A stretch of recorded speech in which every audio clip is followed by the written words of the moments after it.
अस्सलाम वालेकुम। सुल्तान महमूद गजनवी 971 से लेकर 1030 तक एक मशहूर फातेह और इल्म दोस्त हुक्मरान थे, जिनका ताल्लुक गजनवी सल्तनत से था।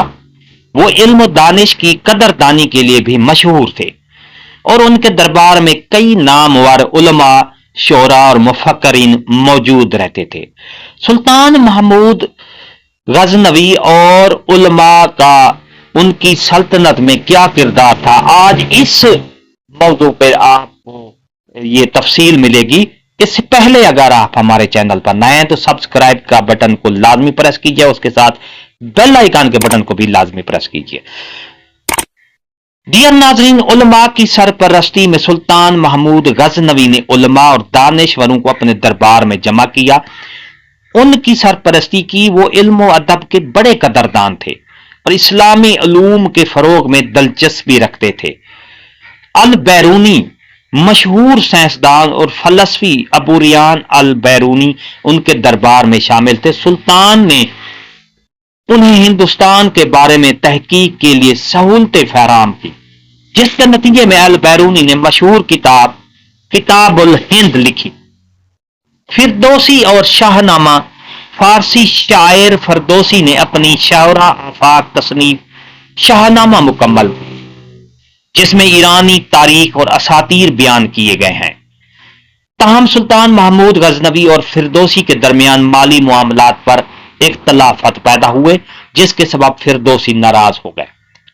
फिक्र हदीस के माहिरीन उनके दरबार में दीगर इस्लामी उलूम के माहिरीन भी मौजूद रहते थे। सुल्तान महमूद ने कई इस्लामी इदारे और मसाजिद कायम की, जहां उलमा कराम दर्स और तदरीस का काम अंजाम देते थे। हिंदुस्तानी उलमा से सुल्तान महमूद गजनवी का जो ताल्लुक रहा है, हिंदुस्तान पर जब उन्होंने हमले किए तो वो वहां के इल्मी ज़खायर में भी दिलचस्पी लेते थे। कई हिंदू उलमा और पंडितों से इनका राबता रहा और उन्होंने हिंदुस्तानी उलूम का मुतालिया करवाया। सुल्तान महमूद गजनवी न सिर्फ फतुहात में शोहरत हासिल की, बल्कि इल्मी और दीनी हलकों में भी इनका गहरा असर था। सुल्तान महमूद को दीन इस्लाम से गहरी अकीदत थी और वह इस्लामी शरीयत के नफाज के लिए उलमा से मशवरा लेते थे।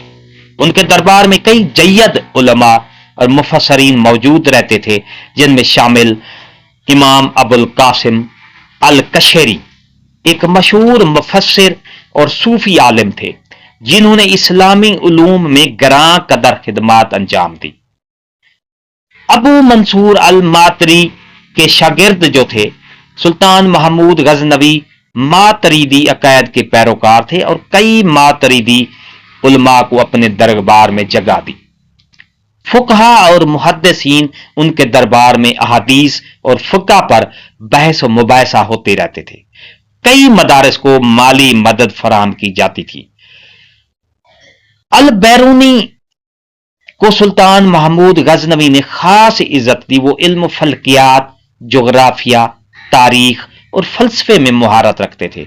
सुल्तान महमूद ने उन्हें हिंदुस्तान में तहकीक के मौके फराहम किए, जिसके नतीजे में अल बैरूनी ने किताबुल हिंद लिख दिया, जो बड़े सगीर की तारीख, मजहब, सकाफत और समाजियात पर एक इंतहाई जामे तहकीक है।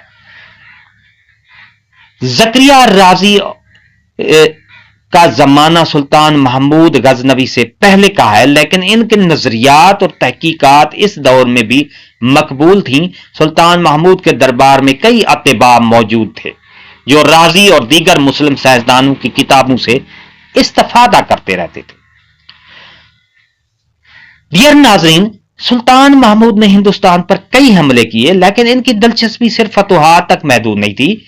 वो हिंदू पंडितों और आलमों से इल्मी मुकालमा भी करते थे। उन्होंने कई संस्कृत किताबों का अरबी और फारसी में तर्जमा करवाया, जिससे इस्लामी दुनिया को हिंदुस्तानी फलसफे, रियाजी और तिब के बारे में जानने का मौका मिला। सुल्तान महमूद गजनवी एक फातेह होने के साथ साथ इल्म और अदब का सरपरस्त भी था। उसके दरबार में उलमा, फलसफी, शायर और साइंसदान मौजूद थे, جنہوں نے اسلامی اور دینوی علوم کو فروغ دیا۔ ان کی علمی سرپرستی نے اسلامی دنیا میں تحقیق و جستجو کی فضا کو مضبوط کیا۔ ان کے دربار کے کئی علماء کی تحریریں آج بھی دنیا میں قدر و منزلت کی نگاہ سے دیکھی جاتی ہیں۔ ڈیئر ناظرین، اگر آپ کو یہ ہماری اپڈیٹ، ہماری یہ ویڈیو پسند آئی ہے تو لائک کریں، چینل کو سبسکرائب کریں۔ ایک نئی اپڈیٹ کے ساتھ حاضر ہوں گے انشاءاللہ۔ تب تک کے لیے اجازت، شکریہ، اللہ حافظ۔